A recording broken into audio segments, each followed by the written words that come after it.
गणेशाय नमः। हर हर महादेव। शिव पुराण कथा में आपका स्वागत और अभिनंदन है। आप सुन रहे हैं अध्यात्म एस्ट्रो द्वारा प्रसारित शिव महापुराण कथा। शिव पुराण कथा भगवान शंकर के पूर्ण रूप काल भैरव की कथा। एक बार सुमेरु पर्वत पर बैठे हुए ब्रह्मा जी के पास जाकर देवताओं ने उनसे अविनाशी तत्व बताने का अनुरोध किया। शिव जी की माया से मोहित ब्रह्मा जी उस तत्व को न जानते हुए भी इस प्रकार कहने लगे, मैं ही संसार को उत्पन्न करने वाला स्वयंभू अजन्मा एकमात्र ईश्वर अनादि भक्ति ब्रह्म घोर निरंजन आत्मा हूँ। मैं ही प्रवृत्ति और निवृत्ति का मूलाधार हूँ। सर्वलीन पूर्ण ब्रह्मा हूँ। ब्रह्मा जी ऐसा कि पर मुनि मंडली में विद्यमान विष्णु जी ने उन्हें समझाते हुए कहा कि मेरी आज्ञा से तो तुम सृष्टि के रचयिता बने हो, मेरा अनादर करके तुम अपने प्रभुत्व की बात कैसे कर रहे हो। इस प्रकार ब्रह्मा जी और विष्णु जी अपना अपना प्रभुत्व स्थापित करने लगे और अपने पक्ष के समर्थन में शास्त्र वाक्य करने लगे।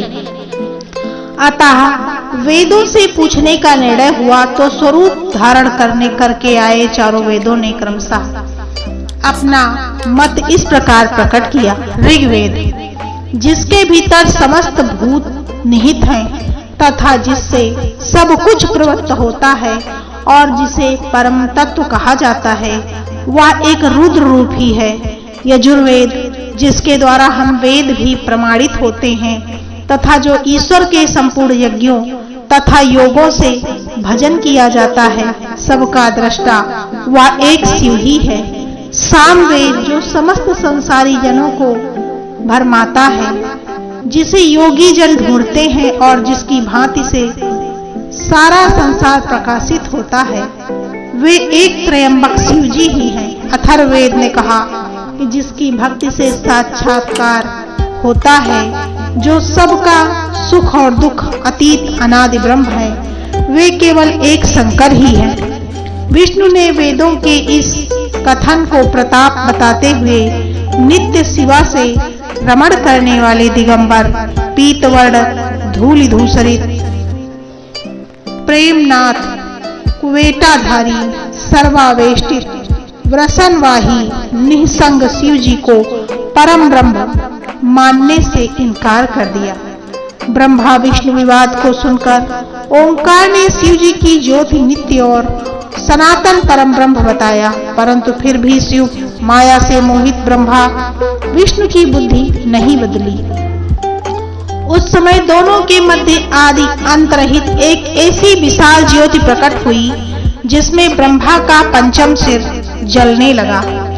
इतने में त्रिशूलधारी नील लोहित शिव वहां प्रकट हुए तो अज्ञानतावश ब्रह्मा उन्हें अपना पुत्र समझकर अपनी शरण में आने को कहने लगे। ब्रह्मा की संपूर्ण बातें सुनकर शिव जी अत्यंत क्रुद्ध हुए और उन्होंने तत्काल भैरव को प्रकट कर उनसे ब्रह्मा पर शासन करने का आदेश दिया। आज्ञा का पालन करते हुए भैरव ने अपनी बाईं उंगली के नखाग्र से ब्रह्मा जी का पंचम सिर काट डाला। भयभीत ब्रह्मा शतरुद्री का पाठ करते हुए शिव जी की शरण में गए। ब्रह्मा और विष्णु दोनों को सत्य की प्रतीति हो गई और वे दोनों शिव जी की महिमा का गान करने लगे। यह देखकर शिव जी शांत हुए और उन दोनों को अभयदान दिया।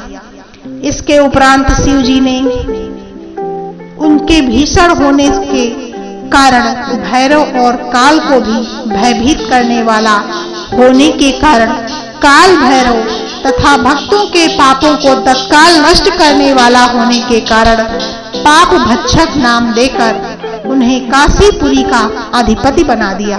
फिर कहा कि भैरव, तुम इस ब्रह्म विष्णु को मानते हुए ब्रह्मा के कपाल को धारण करके इसी के आश्रय से भिक्षावृत्ति करते हुए वाराणसी में चले जाओ।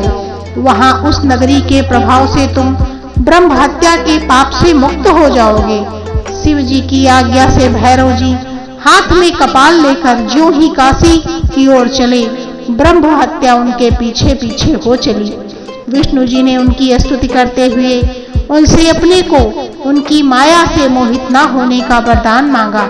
विष्णु जी ने ब्रह्म हत्या के भैरव जी के पीछा करने की माया पूछना चाही तो ब्रह्म हत्या ने बताया कि वह तो अपने आप को पवित्र और मुक्त होने के लिए भैरव का अनुसरण कर रही है।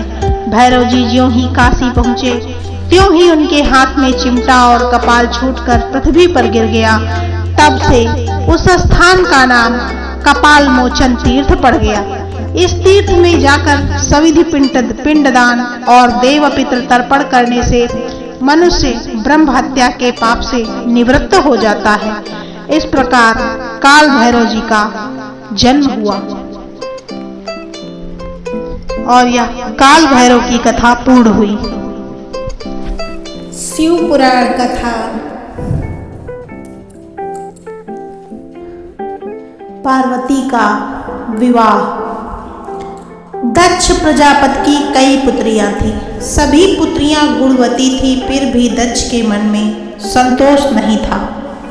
वे चाहते थे कि उनके घर में एक ऐसी पुत्री का जन्म हो जो सर्वशक्ति संपन्न हो एवं सर्वविजयिनी हो, जिसके कारण दक्ष ऐसी ही पुत्री के लिए तप करने लगे। तप करते करते अधिक दिन बीत गए तो भगवती आद्या ने प्रकट होकर कहा, मैं तुम्हारे तप से प्रसन्न हूँ। तुम किस कारणवश तप कर रहे हो? दक्ष ने तप करने का कारण बताया तो माँ बोली, मैं स्वयं पुत्री के रूप में तुम्हारे घर में जन्म धारण करूंगी। मेरा नाम होगा सती। मैं सती के रूप में जन्म लेकर अपनी लीलाओं का विस्तार करूंगी। फलता भगवती आदिशक्ति ने सती रूप में दक्ष के यहाँ जन्म लिया। सती दक्ष की सभी पुत्रियों में सबसे अलौकिक थी। सती ने बाल्यावस्था में ही कई ऐसे अलौकिक आश्चर्य कर देने वाले कार्य कर दिखाए जिन्हें देखकर स्वयं दक्ष को भी विस्मय हो गया। जब सती विवाह योग्य हो गई तो दक्ष को उनके लिए वर की चिंता होने लगी। उन्होंने ब्रह्मा जी से इस विषय में परामर्श किया। ब्रह्मा जी ने कहा, सती आदिशक्ति का अवतार है और आदिशक्ति और शिव आदि पुरुष हैं, अतः सती के विवाह के लिए शिव ही योग्य हैं, उचित वर हैं। दक्ष ने ब्रह्मा जी की बात मानकर सती का विवाह भगवान शिव के साथ कर दिया। सती कैलाश में जाकर भगवान शिव के साथ रहने लगी। भगवान शिव के दक्ष के दामाद थे, किंतु एक ऐसी घटना घटित हो गई जिसके कारण दक्ष के हृदय में भगवान शिव के प्रति बैर और विरोध भाव पैदा हो गया। एक बार देवलोक में ब्रह्मा ने धर्म के निरूपण के लिए एक सभा का आयोजन किया था। सभी बड़े बड़े देवता सभा में एकत्र हो गए थे।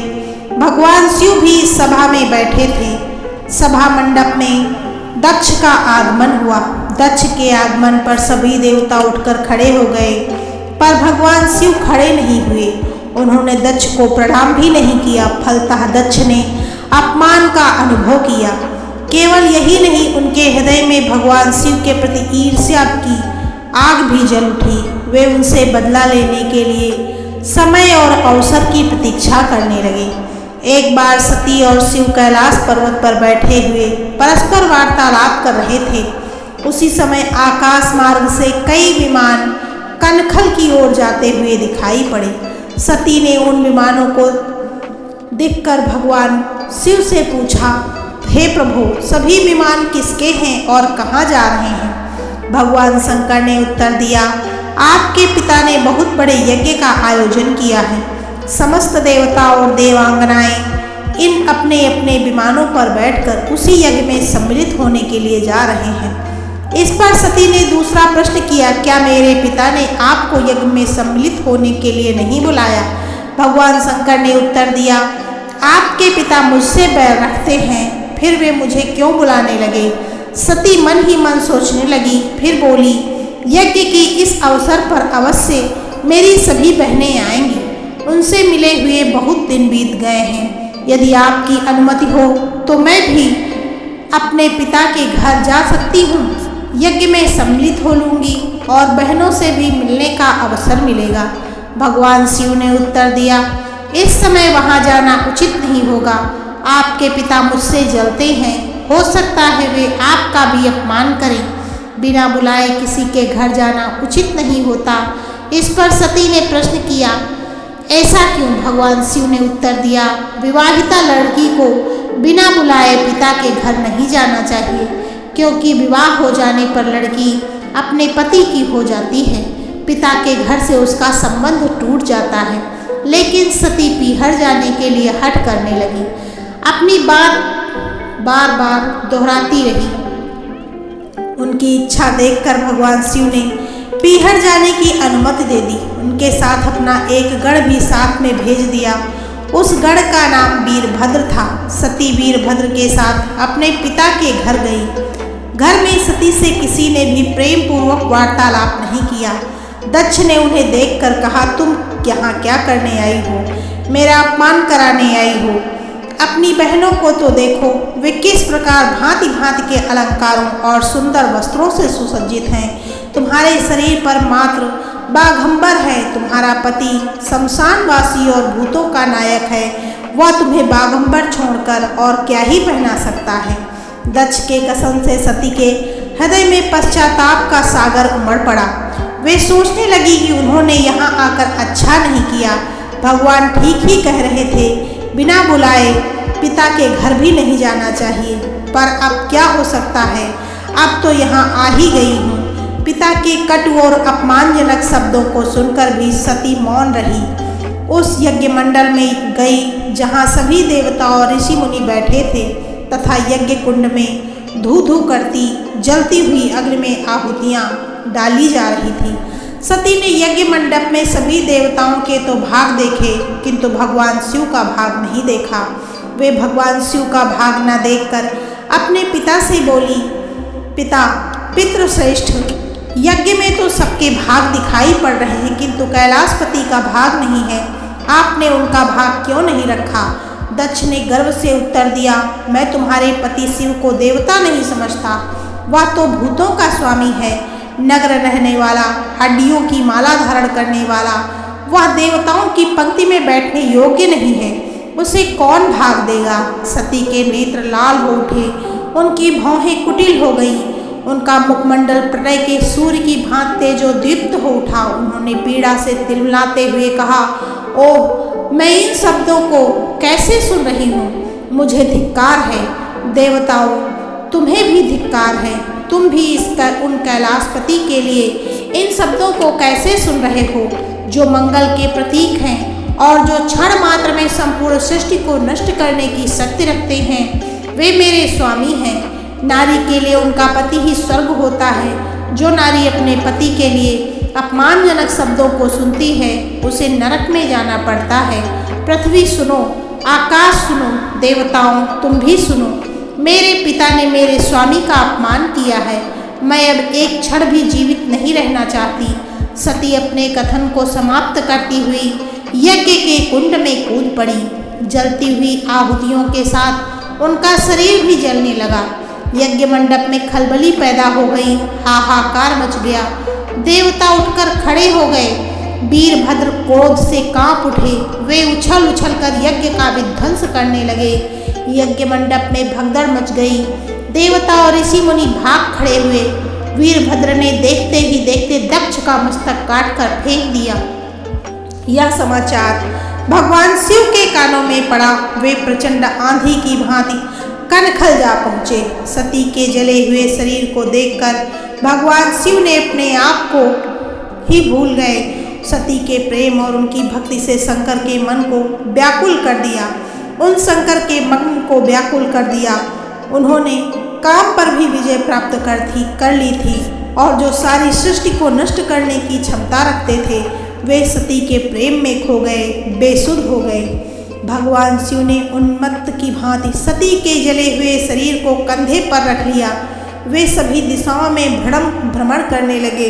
शिव और सती के इस अलौकिक प्रेम को देखकर पृथ्वी रुक गई, हवा रुक गई, जल का प्रवाह ठहर गया और रुक गया।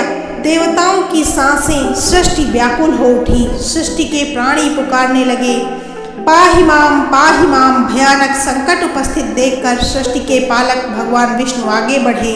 वे भगवान शिव की वेशुद्धि में अपने चक्र से सती के एक एक अंग को काट काट कर गिराने लगे। धरती पर 51 स्थानों में सती के अंग कट कट कर गिर गए। जब सती के सारे अंग कट कर गिर गए तो भगवान शिव पुनः अपने आप में आ गए। जब वे अपने आप में आए तो पुनः सृष्टि के सारे कार्य चलने लगे। धरती पर जिन 51 स्थानों में सती के अंग कट कर गिरे थे, वे ही स्थान आज सती के शक्तिपीठ स्थान माने जाते हैं। आज ही उन स्थानों में सती का पूजन होता है, उनकी उपासना होती है। वही सिद्ध शक्तिपीठ हैं। शिव पुराण कथा। शिव का रौद्र रूप है वीरभद्र। यह अवतार तब हुआ जब ब्रह्मा के पुत्र दक्ष ने यज्ञ का आयोजन किया, लेकिन भगवान शिव को उसमें नहीं बुलाया। जबकि दक्ष की पुत्री सती का विवाह शिव से हुआ था। यज्ञ की बात ज्ञात होने पर सती ने भी वहां चलने को कहा, लेकिन शिव ने बिना आमंत्रण के जाने से मना कर दिया। फिर भी सती जिद पर अकेली ही वहां चली गई। अपने पिता के घर जब उन्होंने शिव का और स्वयं का अपमान अनुभव किया तो उन्हें क्रोध भी हुआ और उन्होंने यज्ञ वेदी में कूदकर अपनी देह त्याग दी।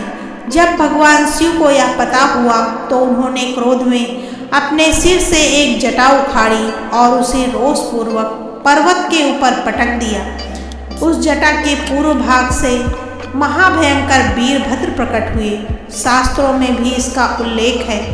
क्रुद्धः सुदष्ट पुष्टः धूर्जटिर्जटां तडिद्धम् उद्दलिस् टोग्ररोचितस् उत्कृत्य रुद्रः सहसोत्थितो हसन् गंभीरनादो विससर्जतां भुवि ततो अतिकाय अस्तनुवा अस्पृशन् दिवं श्रीमद्भागवत। अर्थात सती के प्राण त्यागने से दुखी भगवान शिव ने उग्र रूप धारण कर क्रोध में अपने होंठ चबाते हुए अपनी एक जटा उखाड़ ली, जो बिजली और आग की लपट के समान दीप्त हो रही थी। सहसा खड़े होकर उन्होंने गंभीर अट्टहास के साथ जटा को पृथ्वी पर पटक दिया। इसी से महाभयंकर वीरभद्र प्रकट हुए। भगवान शिव के वीरभद्र अवतार का हमारे जीवन में बहुत महत्व है। यह अवतार हमें संदेश देता है कि शक्ति का प्रयोग तभी करें जहाँ उसका सदुपयोग हो। वीरों के 2 वर्ग होते हैं, भद्र एवं अभद्र वीर। राम, अर्जुन, भीम वीर थे। रावण, दुर्योधन और कर्ण भी वीर थे, लेकिन पहला भद्र सभ्य वीरभद्र वर्ग और दूसरा अभद्र असभ्य वीर वर्ग। सभ्य वीरों का काम होता है हमेशा धर्म के पथ पर चलना तथा निसहायों की सहायता करना। वहीं असभ्य वीर वर्ग सदैव अधर्म के मार्ग पर चलते हैं तथा निःशक्तों को परेशान करते हैं। भद्र का अर्थ होता है कल्याणकारी, अतः वीरता के साथ भद्रता की अनिवार्यता इस अवतार से प्रतिपादित होती है।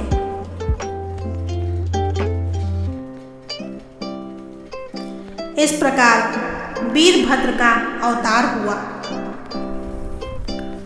शिव पुराण की कथा। 51 शक्तिपीठों की स्थापना। ब्रह्मा जी के पुत्र प्रजापति दक्ष। ब्रह्मा जी के पुत्र प्रजापति दक्ष की पुत्री सती ने भगवान शिव का विवाह हुआ था। कुछ समय बाद दक्ष को पूरे ब्रह्मांड का अधिपति बना दिया गया। इससे दक्ष में अभिमान आ गया। वह अपने आप को सर्वश्रेष्ठ समझने लगा।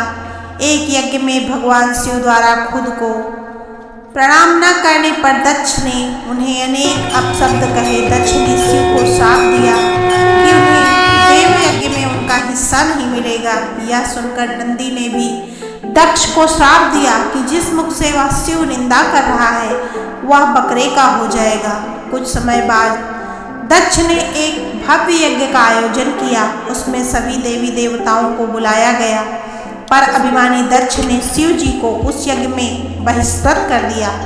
किसी तरह सती को यह पता चला तो उन्होंने शिव से उस यज्ञ में जाने की अनुमति मांगी। पहले तो शिव ने उन्हें समझाया, पर जब वे नहीं मानी तो उन्होंने सती को वहां जाने की अनुमति दे दी। सती अपने पिता के घर पहुंची तो दक्ष ने उनसे आंखें फेर ली। सती यज्ञ में शिव का भाग न देखकर रुष्ट हो गई और सभी को बुरा भला कहने लगी। यह सुनकर दक्ष ने भी शिव निंदा आरंभ कर दी। यह सुनकर सती को बड़ा दुख हुआ और उन्होंने योगाग्नि से अपने शरीर को भस्म कर दिया। यह देखकर शिव के गणों ने दक्ष यज्ञ पर हमला कर दिया। देवताओं ने उन्हें यहाँ से भगा दिया।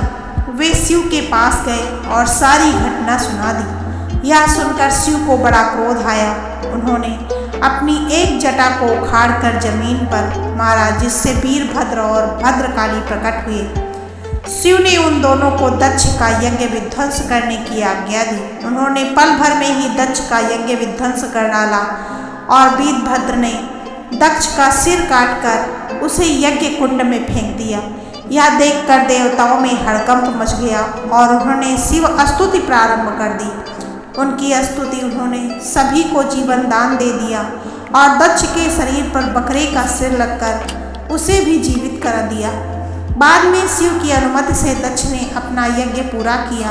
अपनी प्रिय पत्नी के शव को लेकर शिव पूरे ब्रह्मांड में घूमने लगे।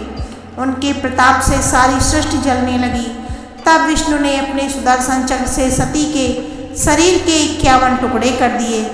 वे टुकड़े जहाँ जहाँ गिरे वहाँ वहाँ शक्तिपीठों की स्थापना हुई। तब सती का पूरा शरीर कट कर गिर गया तो भगवान बहुत दुखी हुए और कैलाश पर जाकर एकांत में समाधि ले ली। इस प्रकार से सती के वह 51 भाग 51 शक्तिपीठ बन गए। शिव पुराण कथा शिव पार्वती विवाह। जब सती के खुद को योगाग्नि में भस्म कर लेने का समाचार शिव जी के पास पहुंचा, तब शिव जी ने वीरभद्र को भेजा। उन्होंने वहां जाकर यज्ञ विध्वंस कर डाला और सब देवताओं को यथोचित फल दिया। सती ने मरते समय शिव से यह एक वर मांगा कि हर जन्म में आप ही मेरे पति हों। इसी कारण उन्होंने हिमाचल के घर जाकर पार्वती का जन्म लिया। जब से पार्वती हिमाचल के घर में जन्म ले लिया, तभी से उनके घर में सुख और संपत्तियां छा गईं। पार्वती जी के आने से पर्वत शोभायमान हो गया। जब नारद जी ने यह सब समाचार सुना तो हिमाचल पहुँचे। वहां पहुंचकर वे हिमालय से बोले और मिले। हंसकर बोले, तुम्हारी कन्या गुणों की खान है। यह स्वभाव से ही सुंदर, सुशील और शांत है। यह कन्या सुलक्षणों से संपन्न है। यह अपने पति को प्यारी होगी। अब इसमें से 2-4 अवगुण हैं, वे भी सुन लो। गुणहीन, मानहीन, माता पिता विहीन, उदासीन, लापरवाह। इसका पति नंगा, योगी, जटाधारी और सांपों को गले में धारण करने वाला होगा। यह बात सुनकर पार्वती के माता पिता चिंतित हो गए। उन्होंने देवर्ष से इसका उपाय पूछा। तब नारद जी बोले, जो दोष मैंने बताए मेरे अनुमान से वे सभी शिव में हैं। अगर शिव जी के साथ विवाह हो जाए तो यह दोष गुड़ के समान ही हो जाएंगे। यदि तुम्हारी कन्या तप करे तो शिव जी ही इसके किस्मत बदल सकते हैं। तब यह सुनकर पार्वती जी की माता विचलित हो गई। उन्होंने पार्वती के पिता से कहा कि आप अनुकूल घर में ही अपनी पुत्री का विवाह कीजिएगा, क्योंकि पार्वती मुझे प्राणों से अधिक प्रिय है। पार्वती को देखकर मैना का गला भराया। पार्वती ने अपनी माँ से कहा, माँ मुझे एक ब्राह्मण ने सपने में कहा है कि जो नारद जी ने कहा है तू उसे सत्य समझकर जाकर तप कर। यह तप तेरे लिए दुखों का नाश करने वाला होगा। उसके बाद माता पिता को बड़ी खुशी से समझाकर पार्वती तप करने गई। पार्वती जी ने शिव को पति रूप में पाने के लिए तपस्या आरंभ कर दी, लेकिन शिव को सांसारिक बंधनों में कदापि रुचि नहीं थी। इसीलिए पार्वती जी ने अत्यंत कठोर तपस्या की ताकि शिव प्रसन्न होकर उनसे विवाह कर ले। जब सप्तर्षि सती की परीक्षा लेने गए, सप्तर्षि ने पार्वती से जाकर पूछा कि तुम किसके लिए इतना कठिन तप कर रही हो। तब पार्वती ने सकुचाते हुए कहा कि आप लोग मेरी मूर्खता को सुनकर हंसोगे। मैं शिव को अपना पति बनाना चाहती हूँ। पार्वती की बात सुनकर सभी ऋषि हंसने लगे और बोले कि तुमने उस नारद का उपदेश सुनकर शिव को अपना पति माना है, जो सब कुछ चौपट कर देता है। उनकी बातों का विश्वास करके तुम ऐसा पति चाहती हो जो स्वभाव से ही उदासीन, गुणहीन, निर्लज्ज, बुरे वेश वाला, बिना घर बार वाला, नंगा और शरीर पर नागों की माला धारण करता है। ऐसे वर के मिलने से कहो तुम्हें क्या सुख मिलेगा। अब हमारा कहा मानो, हमने तुम्हारे लिए बहुत अच्छा वर चुना है। हमने तुम्हारे लिए जो वर चुना है वह लक्ष्मी का स्वामी और बैकुंठपुरी का रहने वाला है। तब पार्वती उनकी बात सुनकर बोली, कहा है कि मेरा हठ ही पर्वत के ही समान मजबूत है। मैं अपना यह जन्म शिव के लिए हार चुकी हूँ। मेरी तो करोड़ जन्मों तक यही जिद रहेगी। पार्वती की यह बात सुनकर सभी ऋषि बोले, आप माया हैं और शिव भगवान हैं। आप दोनों समस्त जगत के माता पिता हैं। यह कहकर सप्तर्षि पार्वती को प्रणाम करके वहां से चले गए। पार्वती जी की दृढ़ निष्ठा से ने जीत लिया शिव जी का मन। वर्षों तपस्या करने के बाद एक दिन पार्वती जी के पास एक ब्रह्मचारी आया। वह ब्रह्मचारी तपस्विनी पार्वती का अर्घ स्वीकार करने से पूर्व बोल उठा, तुम्हारे जैसी सुकुमारी क्या तपस्या के योग्य है। मैंने दीर्घ काल तक तप किया है। चाहो तो मेरा आधा या पूरा तप ले लो, किंतु तुम इतनी कठिन तपस्या मत करो। तुम चाहो तो त्रिभुवन के स्वामी भगवान विष्णु भी। किंतु पार्वती ने ऐसी उपेक्षा का भाव दिखाया कि ब्रह्मचारी 2 क्षण को रुक गया। फिर बोला, योग्य वर में 3 गुण देखे जाते हैं, सौंदर्य, कुलीनता और संपत्ति। इन तीनों में से शिव के पास एक भी नहीं है। नीलकंठ, त्रिलोचन, जटाधारी, विभूति पोते, सांप लपेटे शिव में तुम्हें कहीं सौंदर्य दिखता है? उनकी संपत्ति का तो कहना ही क्या, नग्न है। बहुत हुआ तो चमड़ा लपेट लिया। कोई नहीं जानता कि उनकी उत्पत्ति कैसे हुई। ब्रह्मचारी पता नहीं क्या क्या कहता रहा, किंतु अपने आराध्य की निंदा पार्वती को अच्छी नहीं लगी। अतः वे अन्यत्र जाने को उठ खड़ी हुई। तब शिव उनकी निष्ठा को देखकर ब्रह्मचारी का रूप त्याग कर प्रकट हुए और उनसे विवाह किया।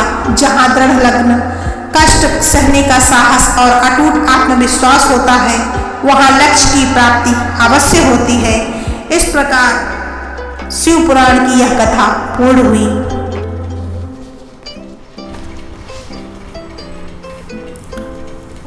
शिव पुराण कथा शिव विवाह। पार्वती अपने तप को पूर्ण होते देखकर घर लौट आई और अपने माता पिता से सारा वृत्तांत कह सुनाया। अपनी दुलारी पुत्री की कठोर तपस्या को फलीभूत होता देखकर माता पिता के आनंद का ठिकाना नहीं रहा। उधर शंकर जी ने सप्तर्षियों को विवाह का प्रस्ताव लेकर हिमालय के पास भेजा। इस प्रकार विवाह की शुभ तिथि निश्चित हो गई। सप्तर्षियों द्वारा विवाह की विधि निश्चित कर दिए जाने के बाद भगवान शंकर जी ने नारद जी द्वारा सारी देवताओं को विवाह में सम्मिलित होने के लिए आदर पूर्वक निमंत्रित किया और अपने गणों को बारात की तैयारी करने का आदेश दिया। उनके इस आदेश से अन्यत्र अत्यंत प्रसन्न होकर गणेश्वर, शंख, कर्ण, केकराक्ष, विकृत, विशाख, विकृतानन, दुंदुभ, कपाल, कुंडक, काकपादुदर, मधुपिंग, प्रमथ, वीरभद्र आदि गणों के अध्यक्ष अपने अपने गणों को साथ लेकर चल पड़े। नंदी, क्षेत्रपाल, भैरव आदि गणराज भी कोटि कोटि गणों के साथ निकल पड़े। ये सभी 3 नेत्रों वाले थे। सबके मस्तक पर चंद्रमा और गले में नीले चिन्ह थे। सभी ने रुद्राक्ष के आभूषण पहन रखे थे। सभी के शरीर पर उत्तम भस्म पुती हुई थी। इन गणों के साथ शंकर जी के भूतों, प्रेतों, पिशाचों की सेना भी आकर सम्मिलित हो गई। इनमें डाकनी, साकनी, यातुधान, बैताल, ब्रह्मराक्षस आदि भी शामिल थे। इन सभी के रूप, रंग, आकार, प्रकार, चेष्टाएं, वेशभूषा, हाव भाव आदि सभी कुछ अत्यंत विचित्र थे। किसी के मुख ही नहीं था और किसी के बहुत से मुख थे। कोई बिना हाथ पैर का ही था तो कोई बहुत से हाथ पैरों वाला था। किसी के बहुत सी आंखें थी और किसी के पास एक भी आंख नहीं थी। किसी का मुख गधे की तरह, किसी का सियार की तरह, किसी का कुत्ते की तरह था। उन सब ने अपने अपने अंगों में ताजा खून लगा रखा था। कोई अत्यंत पवित्र और कोई अत्यंत विभत्स तथा अपवित्र गणवेश धारण किए हुए था। उनके आभूषण बड़े ही डरावने थे। उन्होंने हाथ में नर कपाल ले रखा था। वे सबके सब अपनी तरंग में मस्त होकर नाचते गाते और मौज उड़ाते हुए महादेव शंकर जी के चारों ओर एकत्रित हो गए। चंडी देवी बड़ी प्रसन्नता के साथ उत्सव मनाती हुई भगवान रुद्रदेव की बहन बनकर वहां जा पहुंची। उन्होंने सर्पों के आभूषण पहन रखे थे। वे प्रेत पर बैठकर अपने मस्तक पर सोने का कलश धारण किए हुए थी। धीरे धीरे वहां सारे देवता भी एकत्र हो गए। उस देव मंडली के बीच में भगवान श्री विष्णु गरुड़ पर विराजमान थे। पितामह ब्रह्मा जी भी उनके पास में मूर्तिमान वेदों, शास्त्रों, पुराणों, आगमों, सनकाद, महासिद्धों, प्रजापतियों, पुत्रों तथा कई परिजनों के साथ उपस्थित थे। देवराज इंद्र भी कई आभूषण पहन अपने ऐरावत गज पर बैठकर वहां पहुंचे थे। सभी प्रमुख ऋषि भी वहां आ गए थे। तुम्बुरु, नारद, हाहा और हुहु आदि श्रेष्ठ गंधर्व तथा किन्नर भी शिव जी की बारात की शोभा बढ़ाने के लिए वहां पहुंच गए थे। इसके साथ ही सभी जगन माताएं, देव कन्याएं, देवियां तथा पवित्र देवांगनाएं भी वहां आ गई थी। इन सभी के वहां मिलने के बाद भगवान शंकर अपने स्फटिक जैसे उज्जवल सुंदर वृषभ पर सवार हुए। दूल्हे के वेश में शिव जी की शोभा निराली ही छटक रही थी। इस दिव्य और विचित्र बारात के प्रस्थान के समय डमरुओं की डमडम, शंखों के गंभीर नाद, ऋषियों महर्षियों के मंत्रोच्चार, यक्षों, किन्नरों, गंधर्वों के सरस गायन और देवांगनाओं के मनमोहक नृत्य और मंगल गीतों की गूंज से तीनों लोग परिव्याप्त हो उठे थे। उधर हिमाचल ने विवाह के लिए बड़ी धूमधाम से तैयारियां की और शुभ लग्न में शिव जी की बारात हिमालय के द्वार पर आ पहुंची। पहले तो शिव जी का विकट रूप तथा उनकी भूत प्रेतों की सेना को देखकर मैना बहुत डर गई और उन्हें अपनी कन्या का पाणिग्रहण कराने में आनाकानी करने लगी। पीछे से जब उन्होंने शंकर जी का करोड़ों कामदेवों को लजाने वाला 16 वर्ष की अवस्था का परम लावण्यमय रूप देखा तो वे देह गेह की सुधि भूल गई और शंकर पर अपनी कन्या के साथ ही साथ अपनी आत्मा को भी न्यौछावर कर दिया। हर गौरी का विवाह आनंद पूर्वक संपन्न हुआ। हिमाचल ने कन्यादान दिया। विष्णु भगवान तथा अन्य अन्य देव और देव रमणियों ने नाना प्रकार के उपहार भेंट किए। ब्रह्मा जी ने वेदोक्त रीति से विवाह करवाया। सब लोग अमित उत्साह से भरे हुए अपने अपने स्थानों को लौट गए। इस प्रकार शिव जी का विवाह संपन्न हुआ।